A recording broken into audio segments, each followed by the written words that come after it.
Hello and welcome to this episode of Triggered and True, featuring renowned emotional health consultant Laura Duncan. Thank you for being here, and thank you for investing the time to learn how to take care of your soul. If this podcast sparks any questions, feel free to submit a question by going to triggeredandtrue.com, scrolling to the bottom of the page and clicking Ask. If you would like to learn more about Laura Duncan, we encourage you to follow Laura on Instagram and Facebook. Also, a great resource for you to consider is the Compassion Method Master Course. This course is a deep dive into Laura's life work, the Compassion Method. The Compassion Method is a process that empowers you to learn to see and comfort your internal pain and to discover your true self, that beautiful, wonderful part of you that has been there all along, but has simply been covered up. To obtain the master course, go to compassionmethod.net. And as a podcast listener, you qualify for a $50 discount that can be obtained by typing in the coupon code podcast50. Again, that's compassionmethod.net, coupon code podcast50. We hope you enjoy this episode. All right. Hello, everyone, and welcome to this edition of Triggered and True with myself and the world famous Laura Duncan. How are you today, Laura? Happy to be here. I don't know. I always get excited when we're recording podcasts. I think it's fun to be able to share all this with our listeners. Absolutely. Today, we're going to do a continuation on our marketplace conversation, Compassion Method in the Marketplace. And we're going to do that talking specifically about our protectors. And we want to address kind of an issue of, can our protectors help us perform? And if so, do we really want to get rid of them? Aren't they really beneficial in that sense? And maybe we want to keep them around. So yeah, it's a great question, especially in the marketplace. So before we dive into that, we did a podcast on protectors back in episode 12. And if somebody wants to get real more in depth on protectors, I would recommend you go there. But Laura, why don't you for right now just give a quick overview of what we're talking about in terms of protectors. So starting back in early childhood development, we have certain, protectors that we've been accessing and using for our whole entire lives to protect us.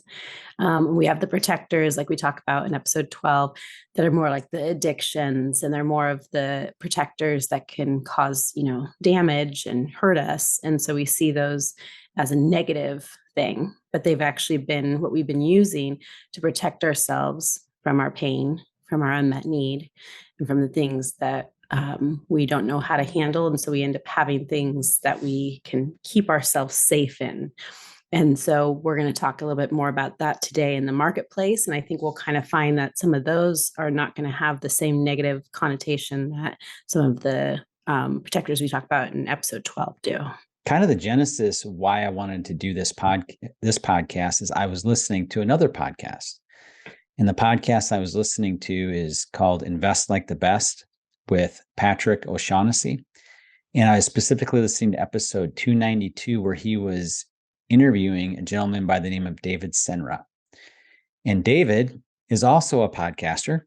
So we have a whole chain of podcasts here. So we have the Invest Like the Best podcast by Patrick O'Shaughnessy. And then that linked to, he was interviewing David Senra, who has a podcast called The Founders. And the Founders podcast is really neat. David has read, I think now he's up to like 250 different books. And These books are biographies and autobiographies of people that have founded things, whether they founded companies or movements, or they were just incredibly talented in their field, like Michael Jordan and Kobe Bryant. He did podcasts on each of their lives. And those are a couple examples. Also, people like Sam Walton, Enzo Ferrari, Jeff Bezos, Steve Jobs, Jimi Hendrix, Warren Buffett, Estee Lauder, all kinds of different famous people, and some that are more famous than others. And in this podcast that he was doing when he was being interviewed on Invest Like the Best in episode 292, he was just talking in general about some of the observations he had just when he's been reading about all these people. And he said, one of the characteristics is that they had a deep obsession like seeing that there was something that didn't exist and they wanted to bring that into the world. And they're going to do everything possible to bring that into existence. And another overriding theme that he saw from these founders that he studied is a deep-rooted sense of inferiority. And so much so that he saw and he could see that there was a pain inside of them that drove them. And not even looking at that necessarily from, an emotional awareness, but just an observation that he saw. Yep. And he went back into childhood on a lot of them and he could see the source of that pain, and that sense of inferiority just really drove them. Yeah. And as I was, hearing this, I could totally see that. And one of the things that came to my mind, he talked as much about things that he learned what not to do versus what to do. Yeah, you can learn a lot from that as well. Yeah. And he said most of these founders over focused on their work to the detriment of everything else, their families, their health. Many of them died early. Many of them had horrible friendship, relational things, and all that stuff.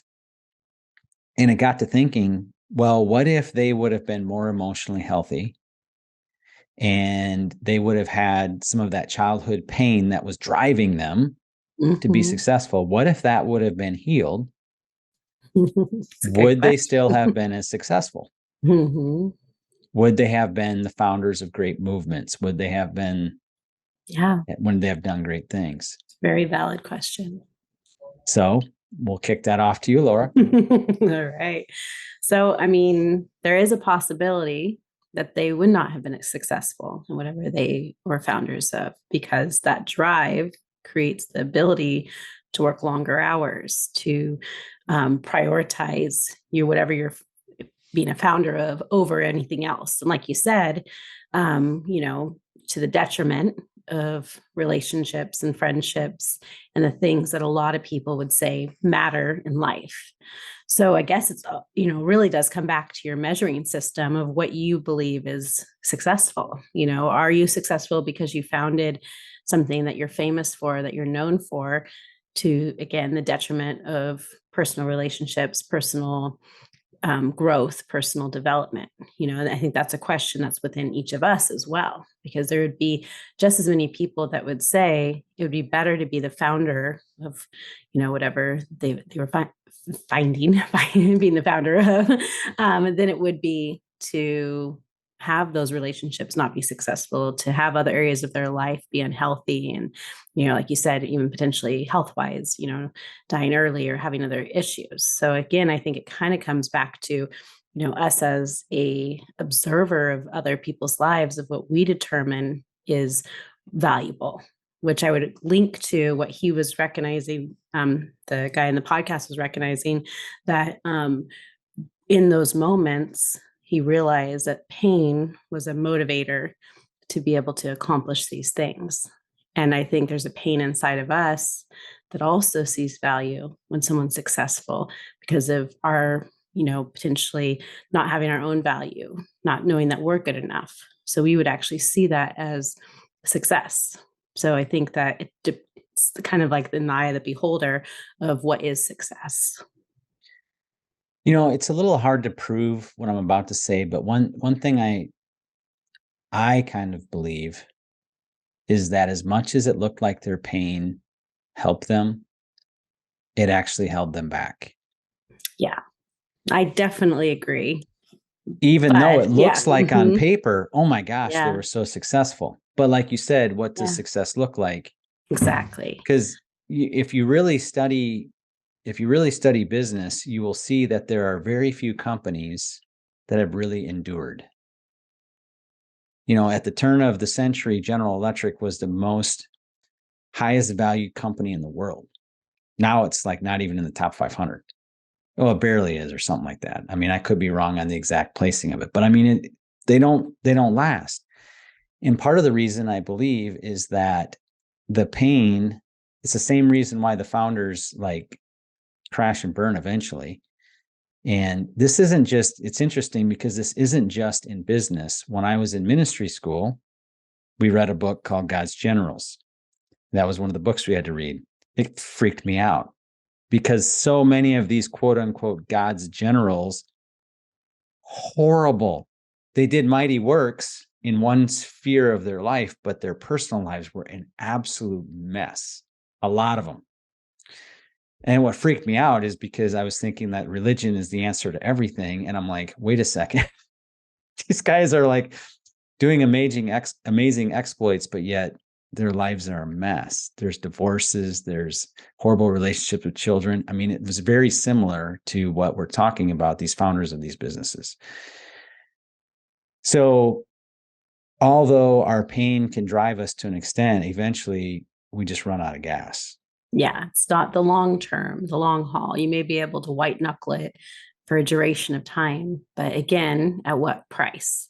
If your life is riddled with anxiety, depression, you're frantic, you're panicked, you can't sleep, your health is affected by it, like you're at the end of the day, you may be known for that, but your quality of life is so, in such a bad place that really at the end of the day, the people closest to you are going to tell you what your life really looks like. Mm-hmm. One statement that you've shared numerous times in the past, you say your doing energy is limited, but your being energy is limitless. Yeah. So in the context of what we're talking about here, do you want to just explain what that sentence means? So if I'm not connected to who I am, to my own personal creativity, vision, inspiration, we all have that, regardless if that's our strong suit or not, we all have that within us. And if I'm not connected to who I am and I'm only doing, it goes into performance. It goes into 1 + 1 has to equal 2, an hour for an hour, in a lot of ways. And so when we're in that doing, you can only go so far because it's not going to be fueled by passion, by the uniqueness of who each of us are created to be. And we're in our being. That's where that creativity comes in, and that wonder and that awe and that, faith to believe that you can do the impossible and you can overcome things. And I, obviously don't know the same history as this man that read, all those books about the different people that were founders of different genres. But I have a feeling that it most likely started with those people having a vision coming from who they were. And then somewhere along the way, it switched over to doing, and they lost connection with who they are. And that might seem almost kind of like, well, does that really have to do with business? Because, almost a separate thing, like do over here for business. And then over on this side, you can be creative and inspired and all those things. But they directly go hand in hand in order to be able to have the check and balance that we need to be true creators and true founders versus founders that are coming from a lack and a deficiency, or a founder that's coming from abundance and connection with self and others. Mm-hmm. Yeah, I agree. And that's where I was coming from. I actually think it held them back. At one point, it might have been that motivator. Like some people say, I got to have a cup of coffee every single day. That's like my energy, that it helps me be creative. It helps me do all that. I hear a lot of business people say that. And I know better on the health side that it's actually working against you. Yeah. Short term feels like it, but yeah, long term. You get this little short-term bump, but you're more tired on average. You're more wore out easily. You have more peaks and valleys, and you're actually less productive because your body's being less well taken care of. Yeah. And that's a great analogy. If you kind of carry that same thought into people going by works versus being connected to being themselves. Yeah. Yeah. Well, and I think perhaps the reason I feel this way also is because I've seen it play out in my own life. So I look at our business that we have, and I recognize the difference between where I was 4 years ago, before I had the great awakening that I talk about in episode 18, before I met you and went through this whole compassion method process, and very successful business-wise. On paper, everything was very good. But as I've worked through this process, I've recognized that the biggest thing holding back our business was me. As Hmm. successful as it was on some levels, Yeah. I was holding back. My lack of health in this area was holding back the business from becoming what it ultimately, the potential of it could be. Yeah. And one of the ways I was able to see that real easily was when you had me do the how am I seen exercise. Mm-hmm. So do you want to just explain that exercise? Yeah. So a lot of times, because from such an early age, when someone says, they don't say, "Who are you?" They say, "What do you want to do?" When you grow up, think about when you were little. I know that was asked to me. When you're little, what do you want to do when you grow up? It's not what do you want to be. It's what do you want to do? So if you ask people, like, let's say you go to a dinner party or you're talking to people, and what is the first thing you do? What do you do? And we're talking about their job, and we're talking about, what they're doing in their life. But you don't say to somebody, "Who are you?" And whenever I was working with people one-on-one, because the whole basis of the compassion method is, yes, heal our pain and comfort our pain, heal our pain, meet our needs. But ultimately, it's to come home to who we are. If we have no idea of who we are, we have to start to put words or characteristics to who we are. And I always like to, say that we're not limited just to those characteristics, but the basis of that exercise that you're talking about is finding, 20 words that describe who we are versus what we do. And then having others and ourselves identify what words are connected to who we are. So the next time someone says, "Who are you?" we have, it may not be the entirety of who we are, but we have some characteristics that we're able to identify and connect with and be able to articulate that, most importantly to ourselves, but then also to others. Yeah.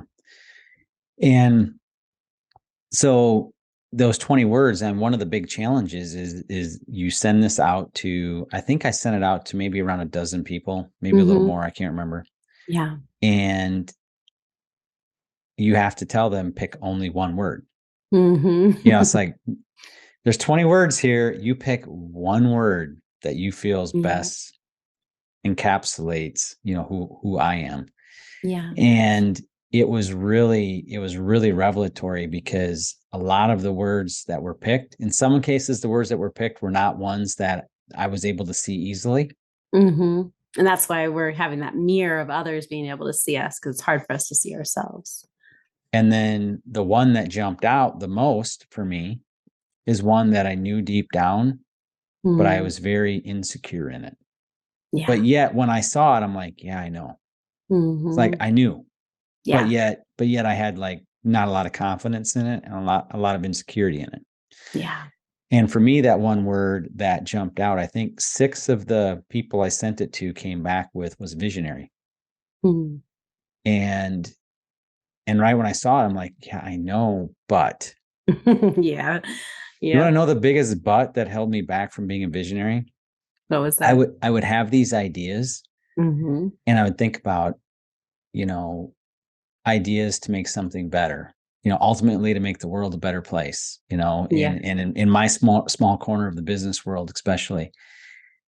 And then I'd think about everything that has to be done Mm. to do that. Mm-hmm. And I felt the pressure to do, Yeah. like, I have to do that, Yeah.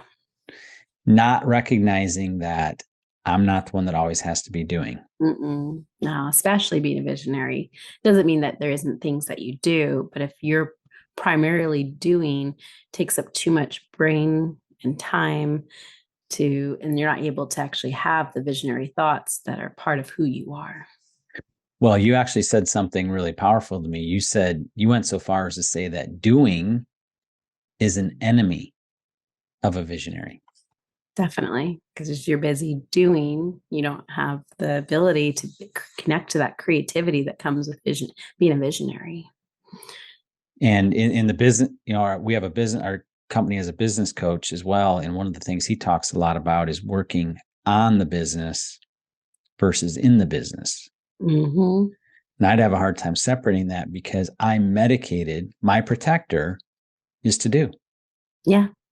is to just Yeah. checklists and knock things out. And stuff like that. That And is especially as for a me. boss or as a leader, feeling like you could do certain things better, even if that is not who you are, you could step into someone else's, space and do it Oh better than yeah, they I could did it do all the it. time. I drove people. Yeah. I'm sure I drove people nuts. Yeah. Well, you And see, it, here's the yeah. two extremes I went to that though. My two extremes there is I would step in. So that's kind of like fight. I would step in and do it myself. Yep. Or the other one that I did, and I actually did them both with about equal intensity, which is weird. The other one Yeah. was flight. Mm. I just washed my hands of it and I'm like, it'll be what it'll be. And I'd get too far removed from it. Yep. Yeah. So I did fight and flight with Yeah. those things. Go as far But as you can with fight. And then when it doesn't work, go into flight. Yeah. And yeah, that's a real hindrance for you being who you are, because those things are actually distracting and taking away from it. And it's amazing to be able to recognize that, even to the point of potentially not doing something that you feel like you're supposed to or you should. There's a lot of like pats on the back for doing, getting into your business and doing certain jobs because, like you're the boss and you're not too good for certain things. But at the end of the day, if your right. time is being spent in that way, it might be noble and it might be, working with your, the people below you. But again, if you don't have a leader leading and you're becoming equal by doing the things that others are meant to be doing and not you, that's where your business stalls out. That's where it becomes stunted and doesn't continue to grow. Even if you do a great job maintaining what you had a vision for up to a certain point, it'll never go past that, because Yep. you actually have an energy that is helping create and grow in your business that hasn't been activated or used to the capacity that's meant to be used, because you've been busy performing, busy trying to find worth in other things instead of actually being able to be yourself in it. Yeah. Yeah. That's exactly where that's exactly where I came to, that I recognized that I was holding back because I'm doing things that I shouldn't be doing. And I I'm don't want not. to go off on another tangent, but really that kind of centers on shame. Mm-hmm. It centers on shame is doing. Shame is what you do is who you are. And so shame keeps us doing the things we're not meant to be doing because of the weight of feeling like we're not good enough, or we're not valuable, or we're not doing what we're meant to or supposed to be doing. Yeah. And one step even before shame is the knowledge of good and evil, and the whole concept of I want to have a certain appearance before people of, Yep. yeah, I want the employees to know that I'm willing to do this work too, and Exactly. this and Yep. that. So I'm going to go do it. And it's not a good idea for multiple reasons. No, and it's Yeah. not actually being the best leader to those that you're leading as well. Yeah. And it's not a superiority. In fact, it's being in right position. Mm-hmm. No, those are all really great points. And if we kind of tie that back to where we started, are those protectors helping us, serving us well, or are they hindering us?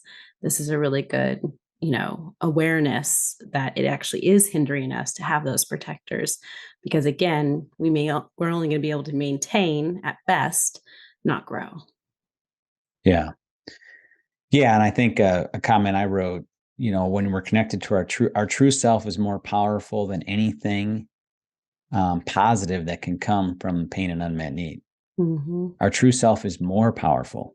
Operating from who we were called to be is more powerful than any positive we can get from a protector that looks healthy, that looks like it's helping us, but really it's just grinding us down. Yep, exactly. I mean, imagine if those founders started out connected to themselves, didn't transfer over to the performing or to, doing the things to cover their pain or medicate or becoming their pain. like manic.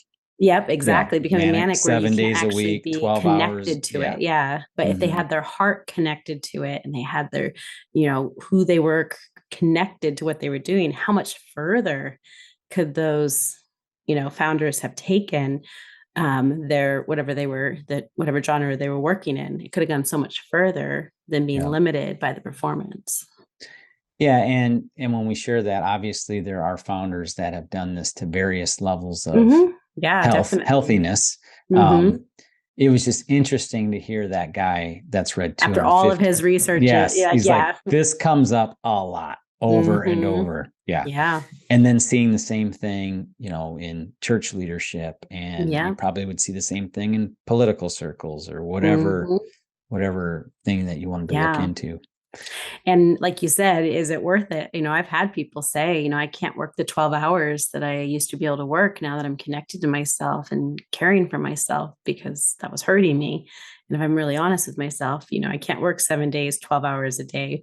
And so it does hinder, a certain type of productivity, but what are we producing?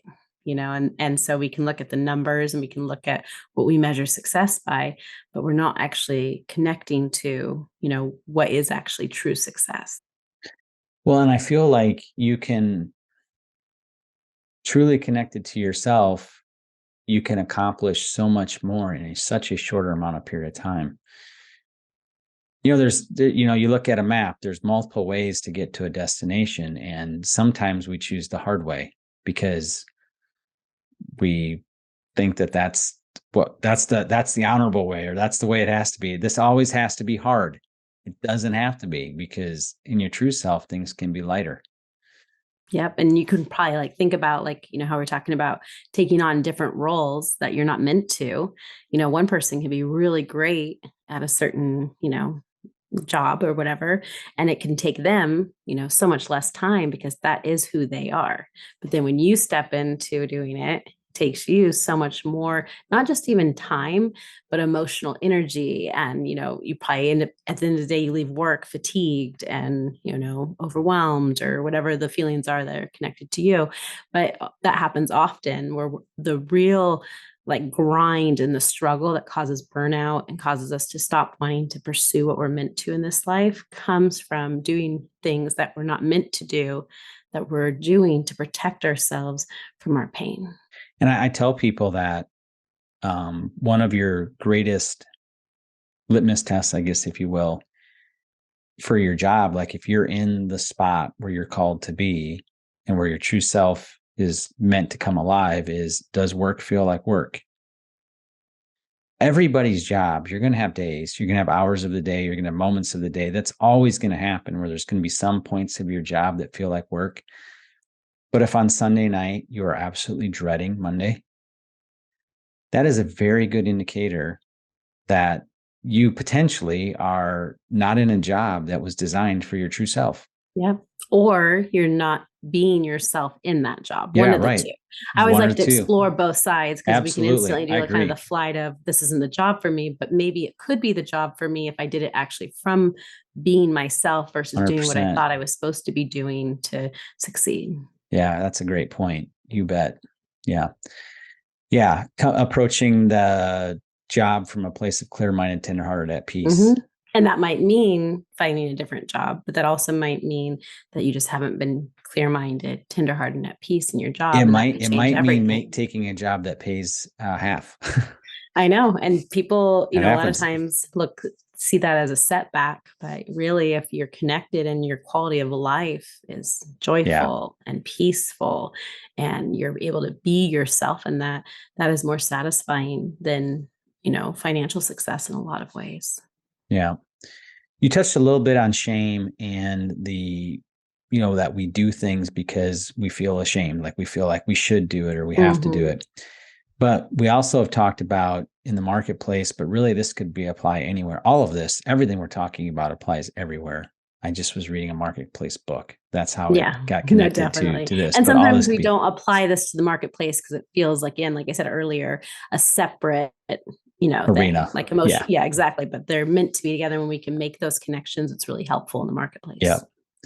So we talked about, shame from how it drives us, but there's also the concept of a shame high that happens a lot in the marketplace. Yeah. It's where definitely a medication. We're driven, and then we're getting some accolades, or we close a deal, or we do something like that. And which is all really good stuff, but it's kind of happening. But what would be the best way for you to describe it? It's coming from the wrong energy. Yeah, that would be a great thing because you're disconnected. We're assuming that if you're only in a shame high, that means you did something really good that you now associate with who you are. Something you did, right? Like, So I did something really good. So therefore I am whatever I did.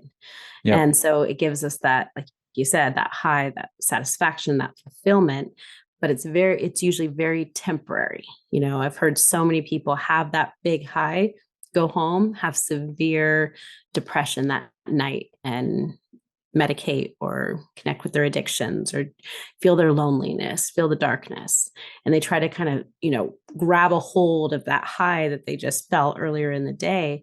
But there's such a disconnection from feeling that high that's disconnected from themselves.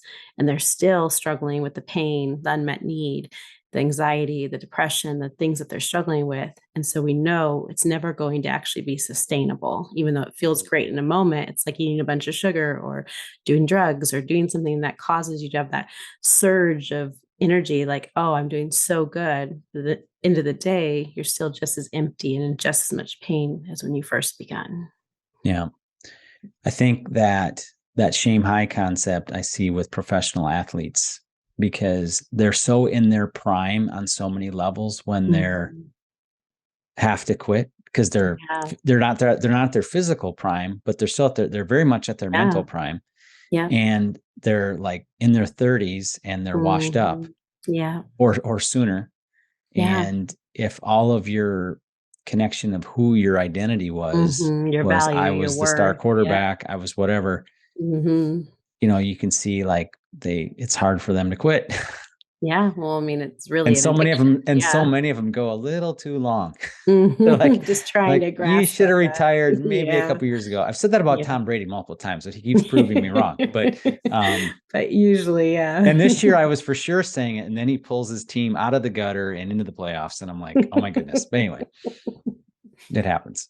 Yeah, that's a really great illustration of that, which we will find if you, that's the extreme version of it, but you'll find this same shame high motivating people to do things that sometimes are contrary to what's best for that person. Yeah. Well, you've had your own experiences in business. Do you want to share a little bit about how any of this is connected to you as you've built your own business?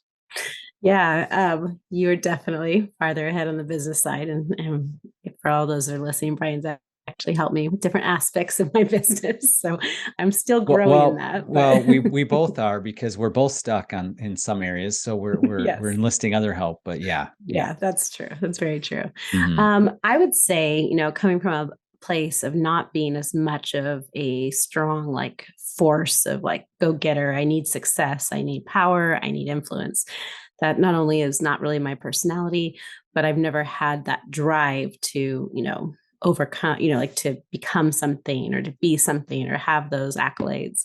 But what I found is that sometimes as much of a trigger as wanting to become something is not recognizing how valuable what I have to offer, as far as in this context, the compassion method, but also how valuable I am, where a lot of times it can be downplayed and not, really recognized or experienced, because it feels like, that's not where, that's not who I am, or that's not, what's important to me.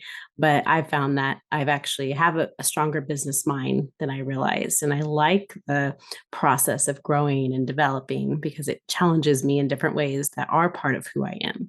So I've kind of seen it almost in the flip side of what we're talking about, of I don't have that drive, but why don't I have that drive? What keeps me from wanting success? What keeps me from wanting to become something bigger and something more? And so it's kind of interesting, because, we can kind of, the stereotypical side is of a trigger in, becoming successful is, I have this drive and I have to perform and I have to succeed.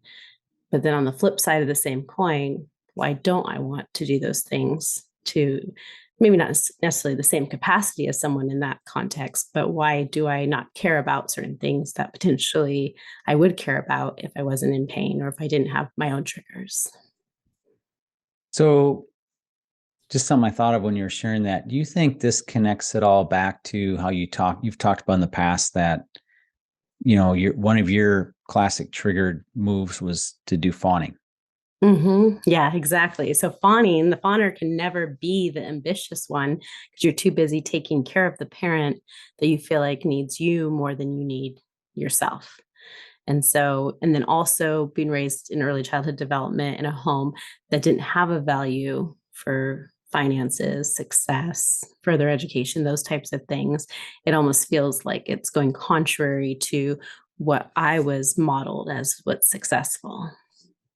Well, in some ways, potentially, were you connected that those things were shameful? Shameful, less than, Like, not as important. having a desire for those things was shameful. Yeah, because then it would go Yeah. back to potentially being prideful or thinking too Yeah. much of yourself or wanting to, have more things, and that would be selfish or, those types of things. And it's not necessarily that, my parents sat me down and said, if you want to be no. successful in life, then We you're know going to this be a is all selfish person. subconscious. Yeah, It's this is all, subconscious. It's what's modeled to you, but both by, your parents' it's like the limitations. frequency that's in the air. It's Exactly. like, and nobody knows, just like all the frequencies that are hitting us every day, and we don't have any clue, but yet they're having an impact on us. Yeah. And so I would say that, I was raised in a religious home, my early childhood development. And, one of the things, that Christians or religious people will say is, like money is the root of all evil. So there's this thing of like, you don't want to be successful. You don't want to make money because, it has a negative connotation to it. And so I didn't necessarily think that's super strong because I've been working since I was really young, and work ethic was always kind of like performance. Work ethic was always the thing that was like the best thing. And if as a byproduct you happen to be successful, that was great. Right. But it was more important to have a good work ethic than it was to be successful. It was more important to do lots of busy work and check a lot of boxes and look like you're really busy, because the person that just sits there staring at a computer screen or a whiteboard and just thinking, exactly. Is, the Martha thing, we got to be busy. So, yeah. So all that to say, I would say that I had limitations from shame, but shame of that says that certain things have value to them and certain things are going to lead you astray or going to cause you harm. And now I'm recognizing, no, it's a beautiful thing to grow and to be successful and to, be able to connect with that part of me. That's very, like, it's definitely, I found in the last couple of years as I focus more on the business side than just the one-on-ones, I've really come alive in a lot of ways, in certain ways, how my brain thinks and how I process information and how I have a vision for where I want things to go. And I've been very impressed with myself in the sense of like, wow, I have that within me and I never even realized it. And so facing that pain and those triggers, which I had to, because as new opportunities come and as you grow, you're going to be triggered. And sometimes the triggers can feel even bigger because you're having that pressure that's coming from growth. And that's why it's so amazing to have the compassion method as you're growing, because I knew what to do when I would bump up against those triggers or when I would feel that pain again. Instead of stopping what I was doing or going backwards in what I was doing, I was able to face that pain and then move past it to continue to be who I was in my, developmental process with the business. I see that a lot with your school. I mean, when we first started working and incorporating your business and doing some of that, mundane parts of it, some of it like took so long to get some like simple things in place, and I'm like, so then you were talking about the school and I'm like, wow, oh my gosh, that's a decade down the road, Then all of a sudden you tell me, yep, I got school, I got 20 people applied, I got this. I'm like, you did what? But you did that in like a nanosecond. Yeah. But it was the building blocks of being able to grow in those small things that did take forever, that felt like they were a big mountain to climb. But as I would face the trigger that caused that mountain to feel so big, then I was able to actually do the big things relatively easily because I had been facing those things before. So when it came time for growth, I was ready for it. And that's what's so amazing, to grow with the compassion method versus to grow in your own performance and your own, white knuckling it, trying to be successful. You keep bumping against the pain. And even if you push past it, it's almost like you keep carrying that pain with you because you didn't actually process it. So when you get to your big moments of success, you either can't enjoy them or they still feel super challenging and difficult because instead of being able to process the pain, we carry the pain with us. And it really undermines our success and our emotional availability to actually enjoy success down the road. I think watching you do that and really come alive on the business side has given me like a realization of how much more is possible when your true self is at the helm. Yep, exactly. Yeah. I mean, So much more is possible, and what a fun like journey it's been too, because you get to explore and discover and find out what works and what doesn't work. Because remember how you're saying like you'll find out what you want to do even more from the things that you don't feel like are who you are, as much as you will the things you find out are who you are. yeah, we were talking about that before we hit the record button. We Oh were yeah, talking about that. Yeah. So just to kind of refresh that. So we were talking about aspects of my business that I recognize that I'm not good at. And before I would have felt shame and been like, I've got to figure out how to do that. I got to go read a book. I got to go do whatever. And it's like, well, maybe there's a reason I'm not good at it. Like maybe that's just not, I think we all can be okay at things, but who wants to be just average? You know what I'm saying? But to really excel and be above average and be amazing, you got to be passionate. And if there's no passion, that's probably a great indicator that you're either triggered or it's not part of your true self makeup. It's just not what you were created to do. Yeah. That's a great point and a good indicator, like a check engine light. Do I have passion here? I think the word that I said, I've never been more acutely aware of what I'm not good at and more okay with that. Yeah. And I love that, even though that might sound negative to some people. I think it's actually creates so much space and opportunity once we recognize it does, because there's somebody else. And this is weird. Like we were talking about some specific things, but I'm like, there are actually probably, as much as I really don't like that, there's people out there that really like it. And part of me is like, it's almost like humility of like, who the heck could ever like that? You're like, oh no, there's people that really like that, and I'm like, there is, right? Because we all play a part. Yeah. We're all distinctly different. And that's why it's so important to discover your true self, because you have, it's for yourself, but obviously also it's for the world. That's like the byproduct. The world is enriched.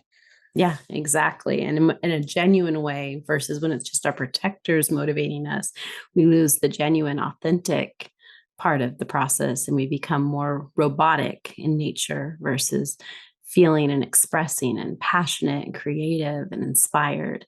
Those are words that would describe being connected to your true self in whatever capacity that you're growing in. Yeah. Instead of negative, grumpy, irritable. Yep. Yeah. No patience. Those ones. Yeah. So I think to kind of wrap things up today, I want to let everybody know in the podcast notes, we're going to go ahead and put the how am I seen exercise. So if that's something that somebody wants to embark on, I think it's great, because it's a great way to help see some things inside of you that maybe other people see, but you can't, that whole mirror thing. And then, it definitely helps you kind of do a real practical inventory of how much you're functioning out of protectors versus how much you're functioning out of your true self. And then for me, like the visionary one, I bet you ones are going to come back and you're going to be like, yeah, I know, but I've just not been able to grab a hold of it. And I hope that for me, it definitely gave me confidence. I'm like, okay, it really is there. Yeah. So let's explore this more. Really there. Well, because ultimately that's what this is all about, is discovery. Exactly. Yeah. It's an exploring and discovering to see what's already there. And that's what's exciting about it. You don't have to force yourself to become something you're not to be successful. It's just ultimately allowing yourself the space and the compassion and the kindness to allow yourself to be who you are. And that really opens up the door for you to be able to be the visionary that you were created to be versus doing these other tasks that are not connected to you and causing you to stay, in one place versus being able to keep growing. Yeah. I wrote to conclude our time today. I wrote your true self is a powerful force. Your true self can accomplish more in a minute than your triggered self can a lifetime. But that is not the real reason to connect with your true self. Yeah. We can't just use our true self to be successful. It's a relationship. It's a honoring of who we are, not just forcing ourselves to do something from our true self. The real reason is that you're worth it. You're worth it. That's why I hope that everybody listening has a desire to connect to their true self, because they're worth it. Yeah. And even if nothing ever comes from it, your inner world will be more at peace. It's impossible for nothing to come from I it. know, it's true. You know, As a byproduct, it will definitely come from it. Yeah, It does over and over and over again, but it's just not the primary goal. Because the peace that's within you will rub off on people around you. It just, no matter what you're doing, if you're at peace, if you're clear-minded, if you're tenderhearted, if you're at peace, you're going to impact your world to whatever degree that you're going able to love yourself well, and you're going to love others well. And yeah, no, I mean, we're not all called to do things that give us headlines, but just the impact you can have in your family, the impact you can have with one friend. I mean, yeah, it's huge.